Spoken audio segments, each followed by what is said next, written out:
안녕하세요. 내 마음속 책다방입니다. 저는 책방직입니다. 요즘 살다 보면 나이를 먹었어도 아직 배울 게 참 많구나 라는 생각이 들 때가 있습니다. 때론 아주 어린아이의 말과 행동을 보면서도 내가 미처 생각지 못한 깨달음을 얻을 때도 있죠. 부모님들께서는 자식은 나이 먹었어도 결국 자식이라고 하시잖아요. 장성한 자식을 마치 물가에 내놓은 어린애 마냥 밤낮으로 걱정하시는 모습이 바로 그런 데서 오는 염려 때문이 아닐까 하는 생각도 해봤습니다. 아직도 순간순간 배울 게 많고 깨닫는 게 많아지는 때입니다.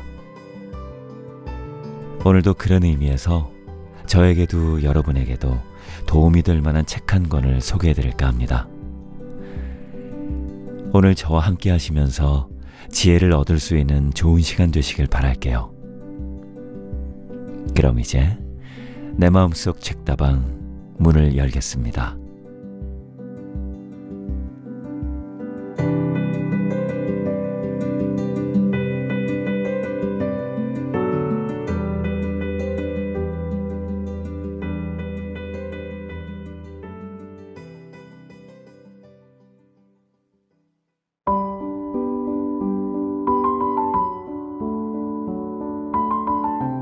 오늘 내 마음속 책다방에서 읽어드릴 책은 이문영 역금 정민미디어에서 발행한 김삿갓의 지혜입니다.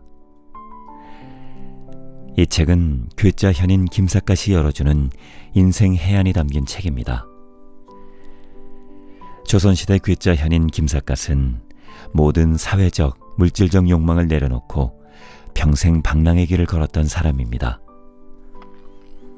그는 방랑을 통해 많은 사람을 만났고 팔도의 아름다운 산천을 접하기도 했죠. 그 과정에서 때로는 감격하며 때로는 분노하며 부시가는 대로 시를 쓰기도 하였습니다. 그렇게 탄생한 작품들에는 인생의 깊은 울림과 기발한 해악, 풍자가 담기게 되었습니다. 이 책은 그때그때의 난국을 헤쳐나간 그의 탁월한 지혜와 품격 높은 해악을 스토리화하여 엮은 것입니다. 이제 방랑시인 김삿갓이 열어주는 인생의 해안으로 함께 길을 나서보시죠.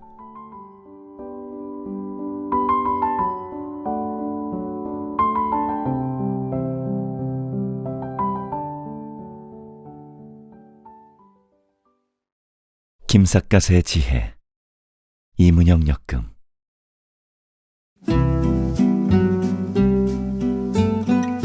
머리말. 조선 후기 때 발도를 휘젓고 다닌 뛰어난 시인이 있었다. 그의 이름은 김병현으로 자는 성심이고 호는 난고이다. 속칭 김립이라고도 불리는데 그가 바로 우리가 알고 있는 김삿갓이다. 흔히 그를 일컬어 방랑시인이라고 한다.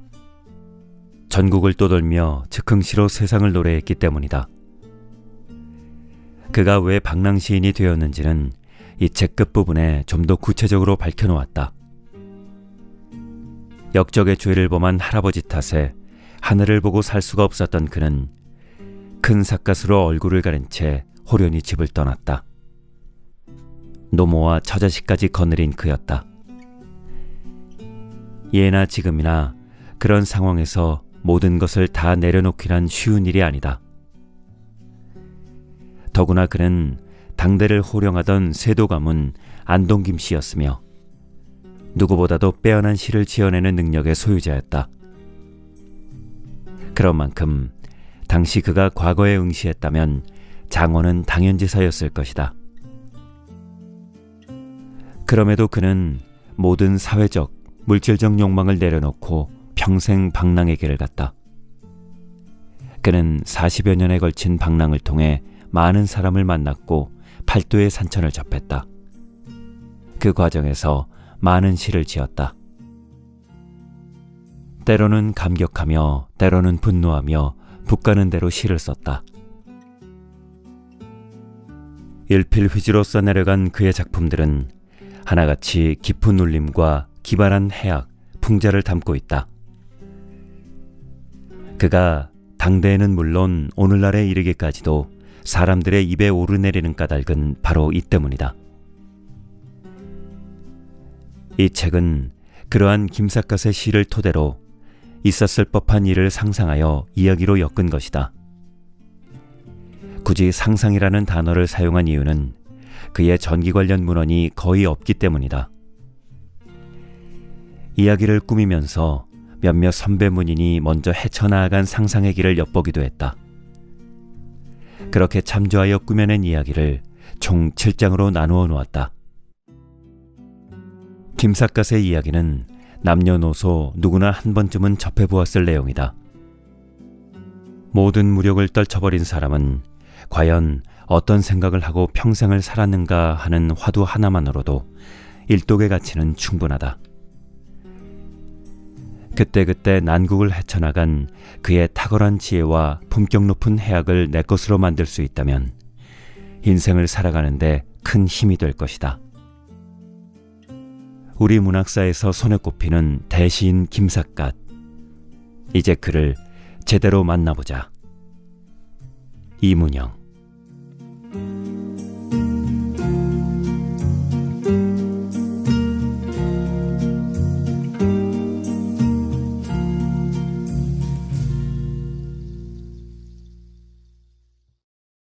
인생의 지혜. 10년을 산 사람도 100년을 산 사람도 우주의 영겁에 비하면 한순간에 지나지 않는다. 그러나 많은 사람이 그 사실을 쉽게 깨우치지 못한다. 자연과 더불어 살아가는 산골 노부부.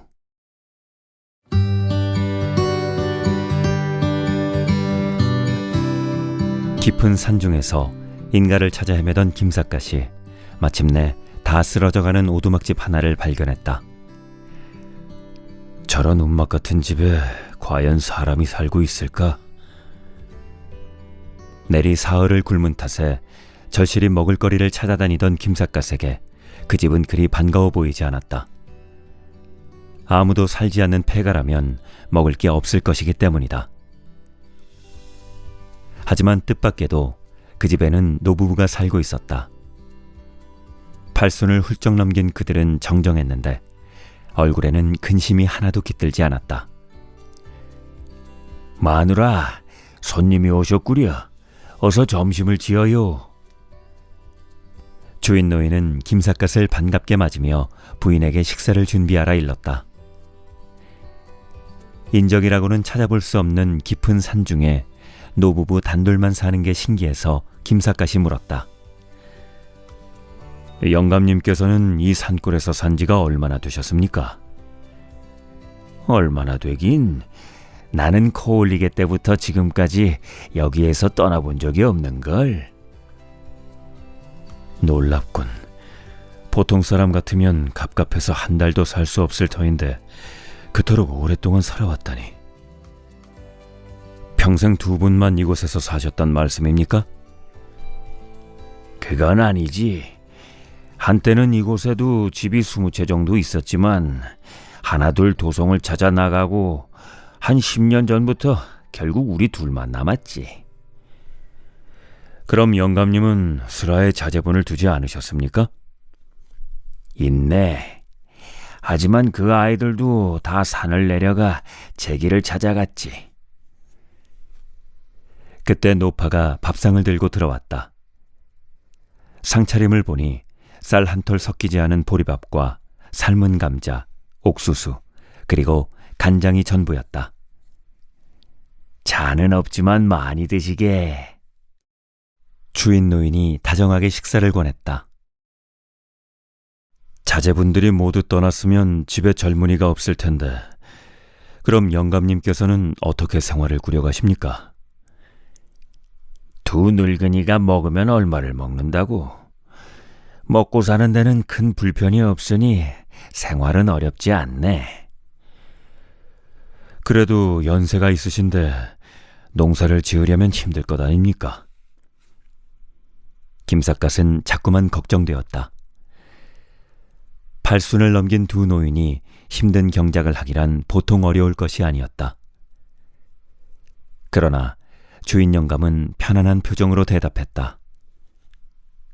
농사를 할 게 뭐 있나?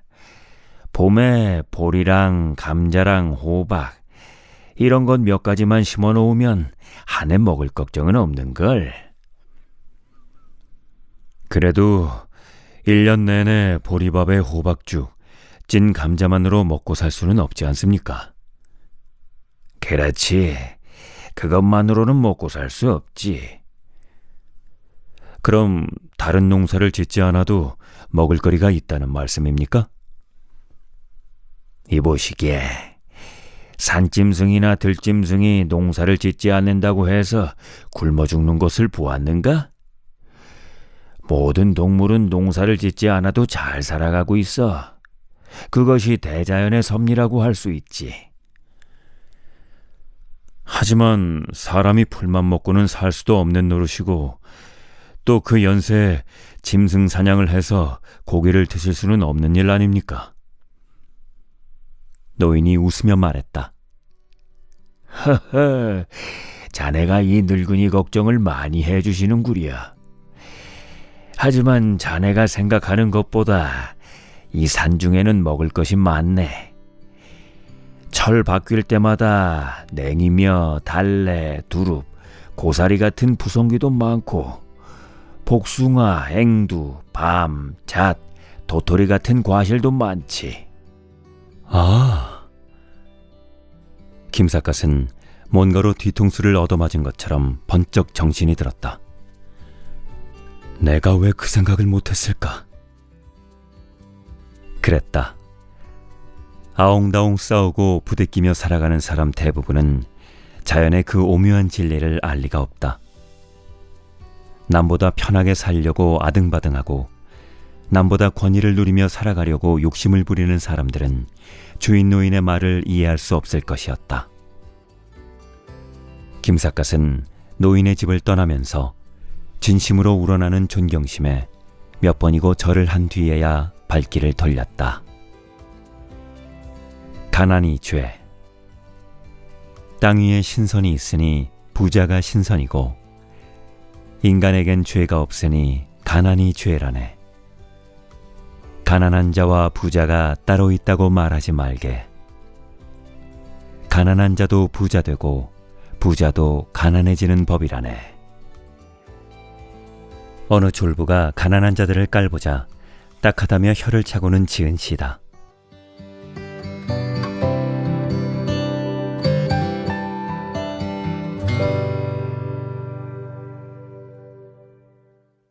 호랑이 등을 베개 삼아.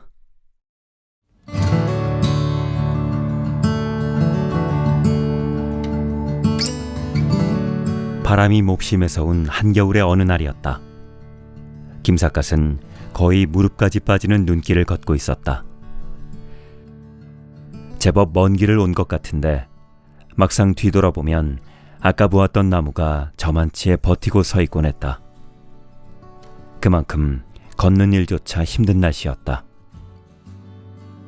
한참을 걸었건만 인간은 고사하고 허름한 움막조차도 보이지 않았다.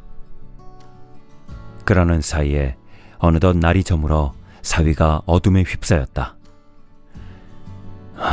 이거 큰일인걸. 바람이 이렇게 세차게 부니 인가를 찾지 못하면 오늘 밤엔 필시 얼어 죽고 말 터인데. 그렇게 절망에 쌓여 부지런히 걸음을 옮기다가 드디어 몸을 가릴 움막 하나를 발견했다.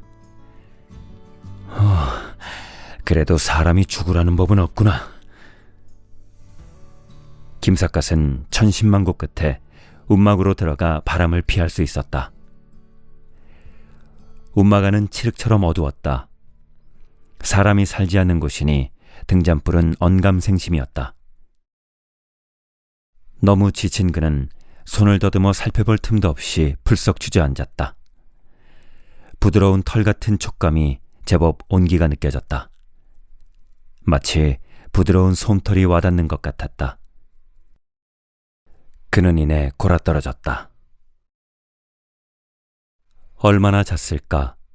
심한 갈증을 느끼며 잠에서 깬 그는 눈을 비볐다. 어느새 희뿌옇게 날이 밝아오고 있었다. 세상 모르게 잠에 빠졌었구나. 혼잣말을 하며 주위를 살피던 그는 순간 화들짝 놀랐다. 움막 안으로 새어드는 새벽녘의 빛이 부드러운 털의 정체를 똑똑히 밝히고 있었기 때문이다. 내가 밤새 호랑이 등을 베고 잤단 말인가? 등골에 이내 식은땀이 송골송골 맺혔다. 몸을 일으켜 움막을 빠져나가야 한다는 마음이 굴뚝 같았다. 하지만 섣불리 움직였다가 호랑이가 잠에서 깨기라도 하면 그 순간 호랑이 밥이 될 터였다. 이러지도 저러지도 못한 채 그는 간신히 숨만 쉬었다. 시간이 얼마나 흘렀을까? 호랑이를 베고 누운 채 움막 틈새로 밖을 내다보니 눈이 내리기 시작했다. 지금 처한 심정은 두렵고 답답하였으나 내리는 눈을 보자 왠지 가슴 한구석이 푸근해지기 시작했다. 그래, 이래 주구나 저래 주구나 죽기는 매 한 가지 아닌가.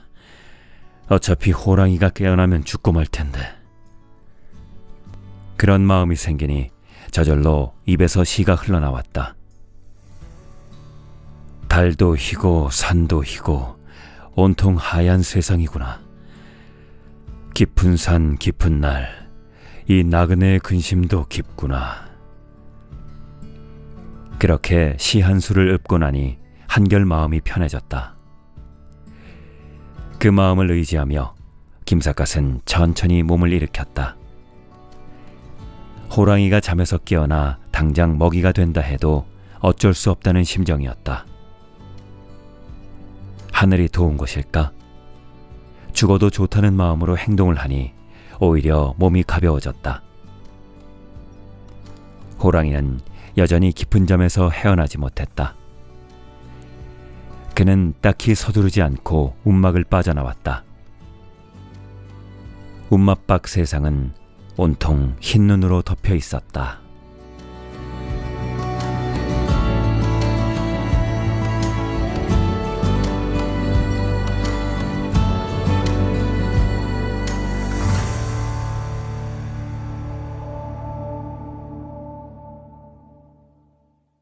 새 사내의 추위자랑.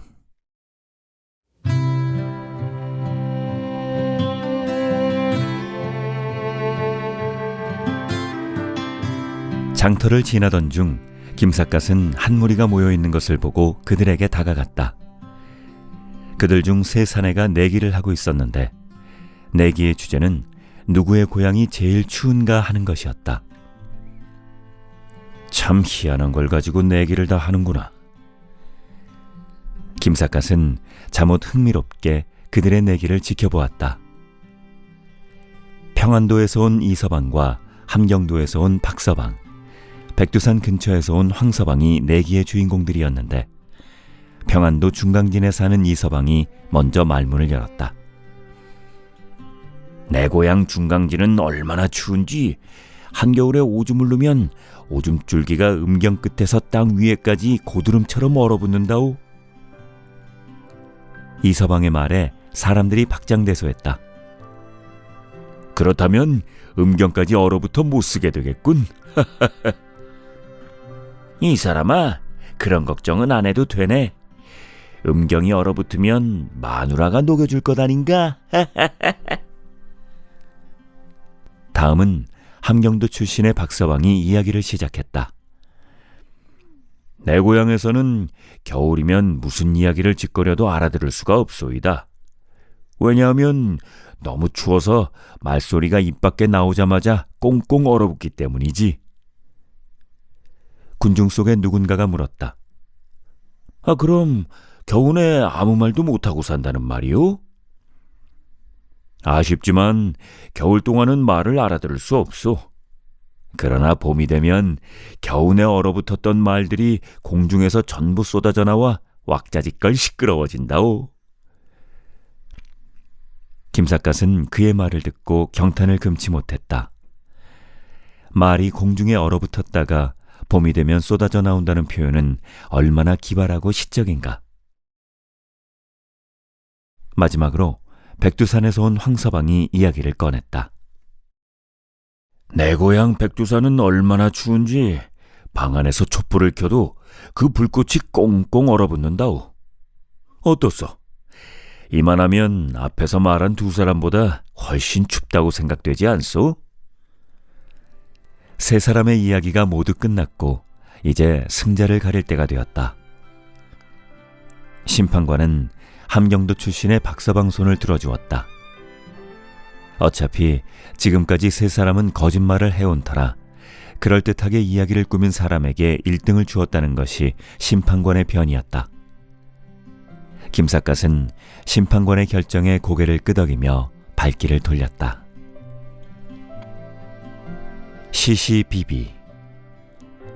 옳은 것 옳다 하고 그른 것 그르다 함이 꼭 옳진 않고, 그른 것 옳다 하고 옳은 것 그르다 해도 옳지 않은 건 아닐세.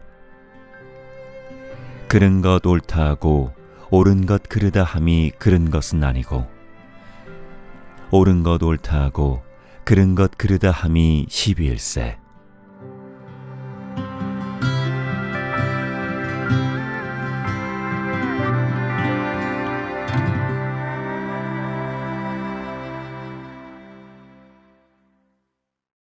영원히 사는 방법.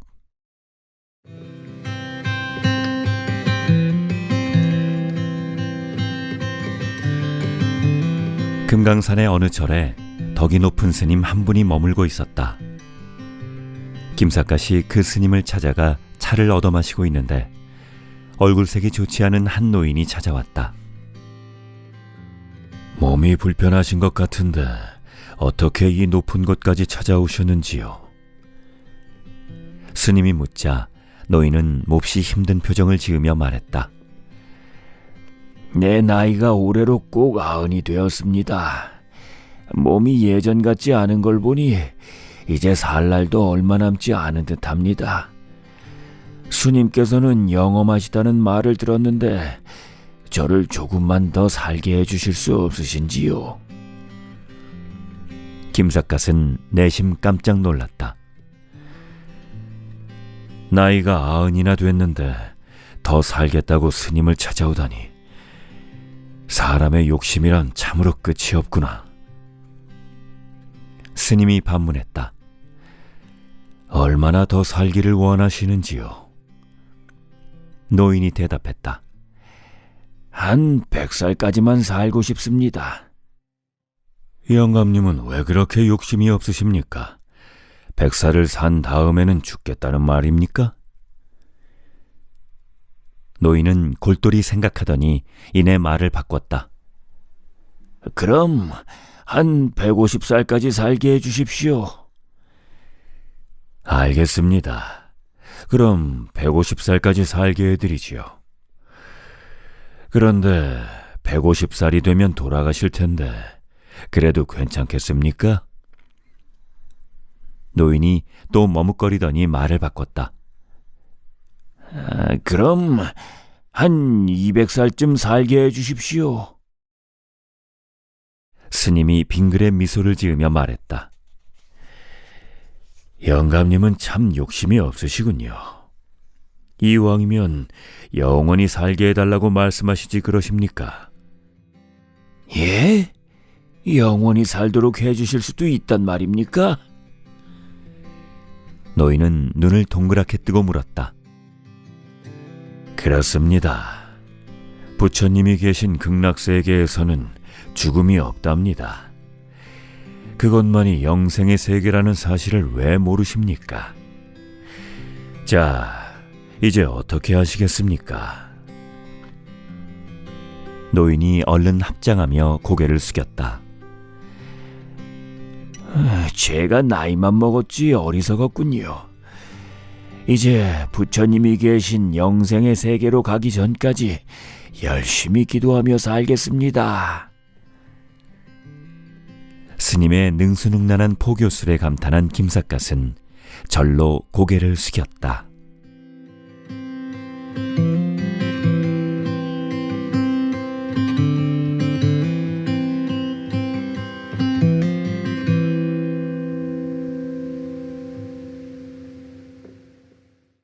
몽둥이가 명약.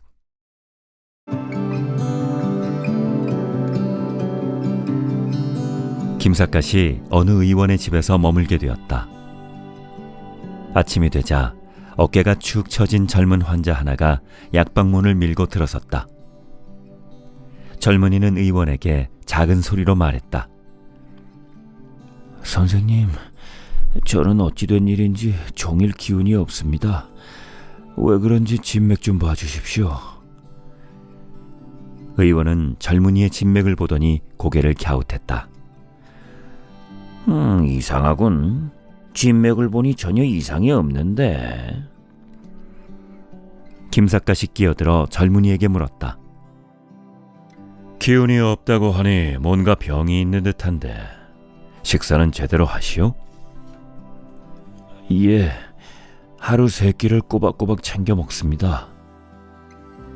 거참, 그런데 기운이 없다니 이상하군. 의원이 재차 물었다. 그럼 술을 많이 하는가? 의원의 물음에 젊은이가 고개를 크게 저었다. 아닙니다. 술이 몸에 얼마나 해로운데 그걸 마시겠습니까? 저는 술은 한 방울도 입에 대지 않습니다. 그래? 밥도 잘 먹고 술도 안 하는데 기운이 없다고 하니 거참 이상하군. 의원이 또 물었다. 그렇다면 자네 용색이 과도한 건 아닌가? 예? 그게 무슨 말씀이신지요? 김삿갓이 의원의 말을 풀어 설명해 주었다. 밤일을 많이 하는 편이냐고 물으신 걸세. 젊은이는 눈을 크게 뜨며 손을 휘저었다. 그게 무슨 말씀이십니까? 밤일을 하면 기운이 얼마나 많이 소모되는데 어찌 그런 일을 자주 합니까? 저는 한 달에 하루 정도만 그 일을 하고 그 외에는 전혀 여자를 가까이 하지 않습니다. 그 말을 듣자 갑자기 의원이 펄쩍 뛰었다. 에라이, 이 머저리 같은 놈아! 밤일을 겨우 한 달에 한 번 한다는 말이냐? 나 같은 늙은이도 사나흘에 한두 번은 그 일을 치르는데 너처럼 힘이 넘쳐나는 젊은 놈이 몸에 해롭다고 일부러 피한단 말이야? 꼴도 보기 싫으니 썩 꺼져라, 이놈아! 젊은이는 의원의 호통에 냅다 꽁무니를 뺐다. 젊은이가 사라진 뒤 김삿갓이 의원에게 물었다. 아니, 아프다고 찾아온 사람을 그렇게 호통을 쳐서 보내는 의원이 어디 있습니까? 의원은 여전히 분이 안 풀렸는지 씩씩 숨을 몰아쉬며 말했다. 저런 놈이 환자는 무슨 환자요? 밥 잘 먹고 술도 안 마신다면 기운이 펄펄 넘쳐날 게 아니오. 저런 놈은 식충이보다도 못한 놈이니 약이 따로 없어. 오히려 매가약이요. 한번 호되게 몽둥이 찜질을 당하면 정신이 번쩍 들 터이니 그게 바로 명약이란 말이오. 의원의 말에 김삿갓이 크게 웃으며 맞장구를 쳤다. 듣고 보니 의원님 처방이 옳습니다.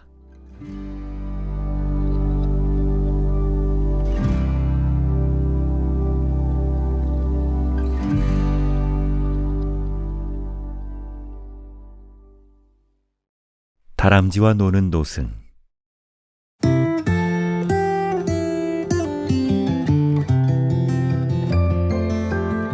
금강산에 들어간 김삿갓은 절경에 정신이 팔린 채 세워라 내워라 걸어가고 있었다. 때는 어둑어둑하여 땅거미가 몰려들 무렵이었는데 머물다 갈 곳을 찾던 중 저만치에 작은 남자 하나가 보였다. 목탁 소리 하나 없고 워낙 조용하여 빈절인가 싶어 다가가 보니 방 안에는 노승 하나가 면벽을 한 채 무아지경에 빠져 있었다. 김삿갓은 툇마루에 걸터앉아 노승의 좌선이 끝나기를 기다렸다.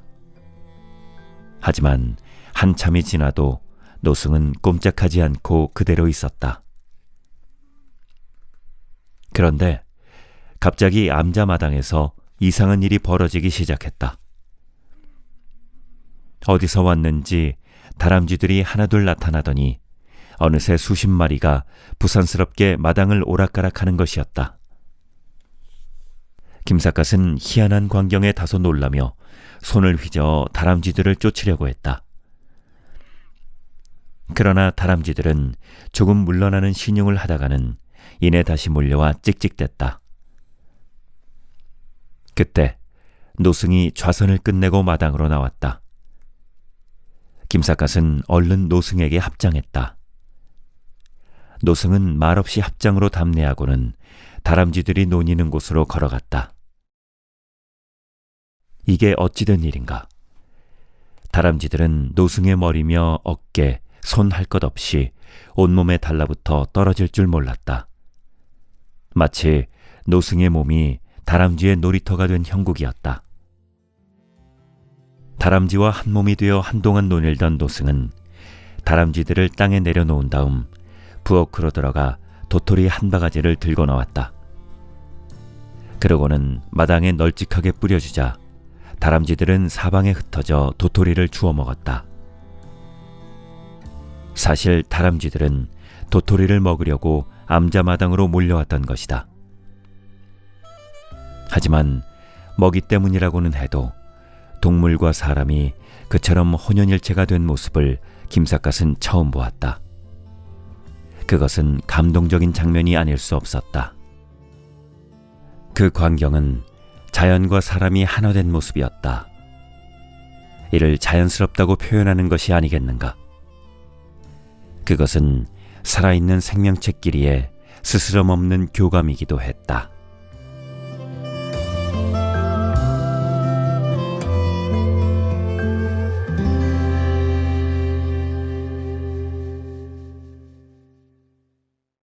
나무꾼의 자비심.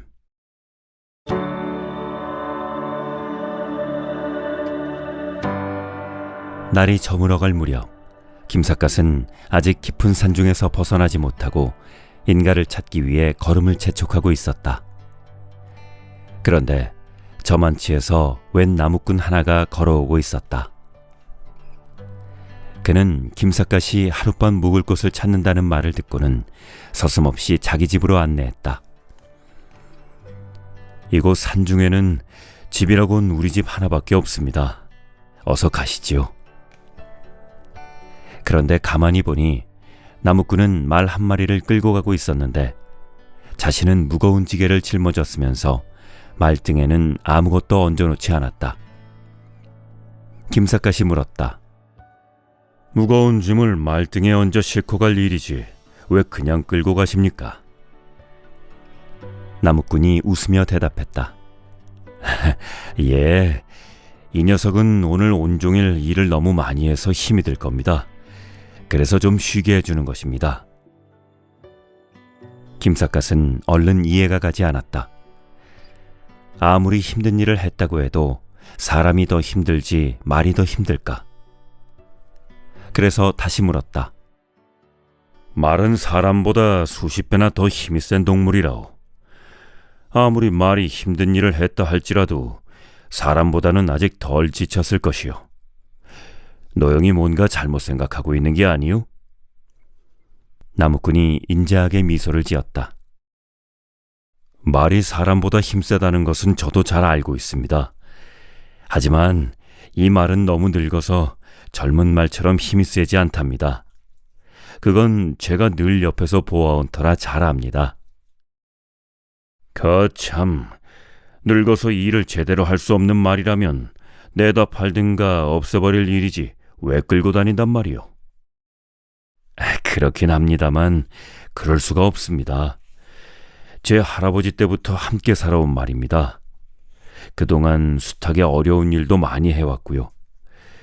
그렇기에 저는 이 말이 우리 집안에 끼친 은공을 잊지 못하고 있답니다.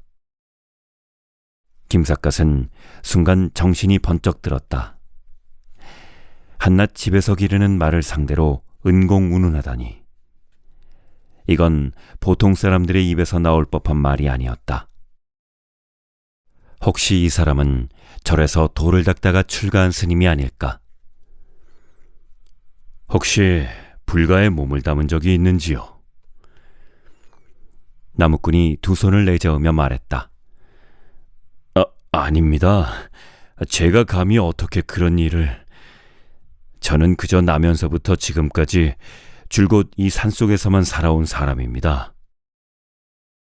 그렇다면 더욱 놀라운 일이었다. 나무꾼은 그야말로 산골 촌뜨기가 아닌가. 불자도 아니면서 부처님과 같은 마음을 지니고 있으니 그는 다른 것은 몰라도 분명 지혜로운 사람임이 틀림없었다. 부처님은 자비를 가장 큰 덕목으로 여겨온 존재였다. 그런데 이 나무꾼은 하찮은 짐승에게까지 자비를 베풀고 있지 않은가.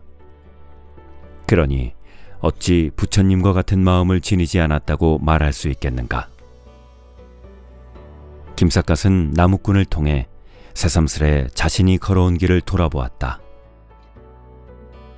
나는 과연 누구에게 어떤 자비를 베풀며 살아왔는가. 내가 방랑의 길을 떠돌고 있는 것은 과연 잘하고 있는 일인가. 조부의 죄가 부끄러워 일체의 관직을 거부하고 또한 하늘을 보기가 부끄럽다 하여 큰 삿갓을 쓴 채 떠돌고 있는 자신이 왠지 초라하게 느껴졌다. 나무꾼의 집에 도착하여 소박한 저녁을 먹고 잠자리에 누웠으나 김삿갓의 상념은 밤이 깊도록 이어졌다.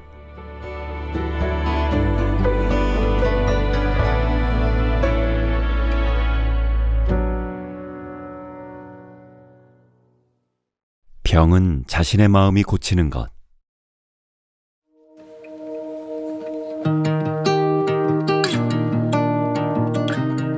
강원도 어느 마을에 진맥조차 제대로 못 보는 돌팔이 의원이 있었다. 그는 의사로서의 소양은 없었으나 워낙 임기응변에 능하여 그 마을 사람들은 그를 명의인 줄 알고 있었다. 어떤 병이든 그가 진맥을 보고 내려준 처방대로 하면 틀림없이 병이 낫기 때문이었다. 김삿갓도 처음에는 그가 명의인 줄 알고 찾아갔다가 이내 돌팔이 의원임을 알게 되었다. 김삿갓이 의원을 찾아갔을 때 웬 사내가 헐레벌떡 의원을 찾아왔다. 사내는 배 안에 무슨 달걀 같은 것이 위아래로 왔다 갔다 하여 영 거북해 살 수가 없다고 호소했다. 돌팔이 의원은 진맥을 보는 둥 마는 둥 신용만 하더니 이내 진단을 내렸다. 자네 배 안에서 달걀만한 게 왔다 갔다 하는 것은 방귀가 탈출구를 찾지 못해 방황하는 것일세. 자네 얼굴이 볼기짝처럼 생겨 방귀가 출구를 제대로 찾지 못하고 오락가락 하는 것이니 이 약을 다려 먹으면서 부지런히 운동하게. 김삿갓이 의원의 처방을 보고는 따져 물었다. 세상에 방귀를 몰아내는 약도 있어? 나는 어느 의사에서도 그 같은 약이 있다는 것을 들어본 적이 없소. 의원이 솔직히 고백했다. 그런 약이 의서에 나올 리가 만무하지. 하지만 난 내가 내린 처방에 대해 항상 자신을 갖고 있어. 방금 다녀간 사내는 무슨 병이라고 생각하오? 글쎄, 나도 진맥을 볼 줄 몰라서 잘은 모르겠소만. 내가 보기에 그 사내는 소화불량이요. 다른 몹쓸병에 걸렸다면 얼굴색이 그렇게 좋을 리가 없소. 그러니 며칠 소화제 좀 먹고 운동을 열심히 하면 속이 다스려지지 않겠소? 어떻소? 내가 틀린 처방을 내린 거요? 정말 소화불량이라면 그의 처방이 맞았다. 하지만 소화불량이 아니고 다른 병이라면 그는 의원 노릇을 그만두어야 할 것이었다. 그런데 지금까지 그는 딱히 실수 없이 진맥을 보고 약을 지어주었으며 환자들도 그 약을 먹고 병이 나았다. 그러고 보면 나름대로 비법을 가진 셈이었다. 모름지기 병은 스스로 낫게 되어 있는 것이요. 약이라는 것도 환자의 마음을 안정시켜주는 역할만 할 뿐이지 약으로 병을 고친다는 것은 말짱 거짓말이라 이 말이요. 김삿갓은 의원의 말을 듣고 뭔가 깨닫는 바가 있었다. 병은 스스로 낫게 되어 있다는 말이 가슴에 와닿았다. 그 말은 틀린 게 아니었다.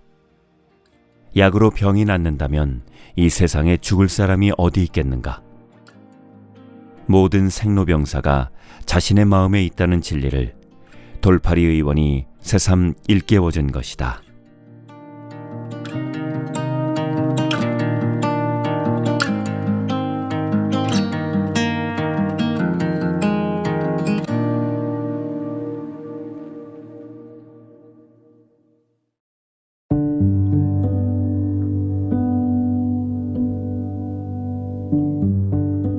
이제 내 마음속 책다방 마칠 시간이 되었네요.